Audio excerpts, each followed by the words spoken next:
I'm wrapping up an oil change. I was gonna make a quick video. So shit, I forget what I was gonna make a video about. But I'm around sativa. The red cherry berry allows me to be more focused and alert. Thank you. You too.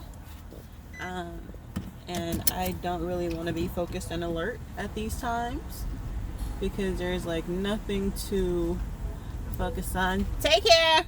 You too.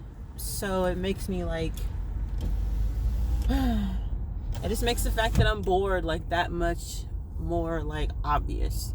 And it's like I don't want to be reminded that I ain't got shit to do. Like I lost 4 hours on the orange cookies. Like that's what I'm looking for. Like time is gonna pass regardless. That helps it pass by slower and I mean faster, and I don't like worry about it. So people smoke for different reasons, but it's good to know that there are. And another thing, like strain names are not as important as like people make it out to be. The only time I get like labeled and probably accurate flower is when I buy it straight from the dispensary that grows it themselves.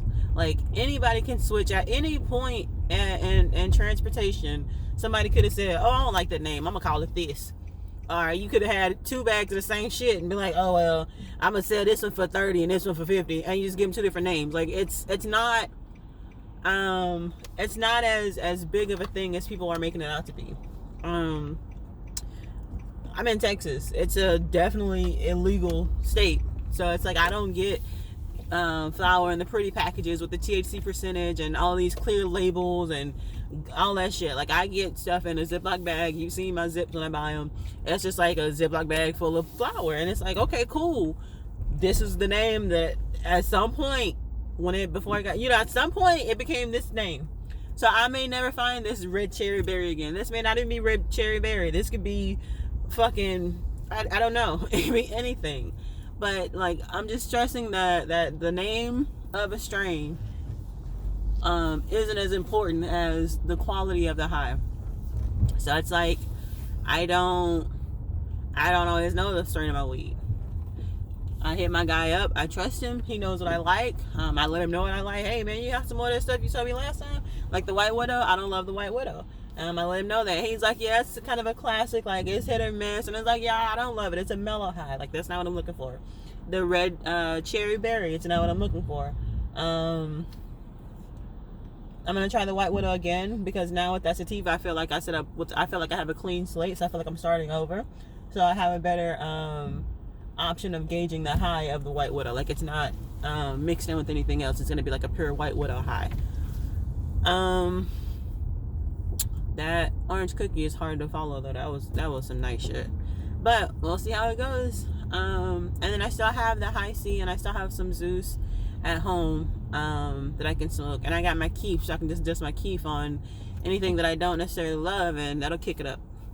So yeah, don't get caught up on strain names. Don't like get caught up in the hype of THC percentage, because there are so many variables and there is no set way to determine like what you're getting. Like there is no foolproof way at all, like period.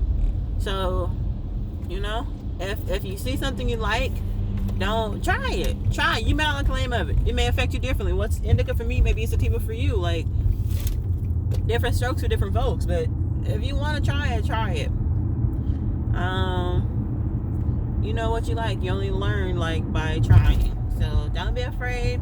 3.5 is like I would say 3.5 is preferred amount to buy or more, depending on your tolerance and frequency of use and purpose of medicating and all that jazz. But 3.5 is a good starting point because it's like that's enough for about maybe 3 blunts, depending on how fast you roll, or 1 burrito. Like I don't fuck with burritos, but whatever. Like depending on how fast you roll and how you smoke, like it'll last you for a good amount of time. But a gram, buy a gram. If you're gonna buy a gram, buy a pre-roll. Like request a pre-roll because that's easier. And it's like you buying a gram, you coming to my fucking front porch because I'm not getting off the couch for $10, $15. I'm definitely not driving all the way to you for $15. fam. Look at yourself. Look at me. For a gram? For a pre-roll? But I mean, you know, if you catch me, I might be out in your area. Like, I can make some shit shake. But just off GP, like, that's rude. It's rude.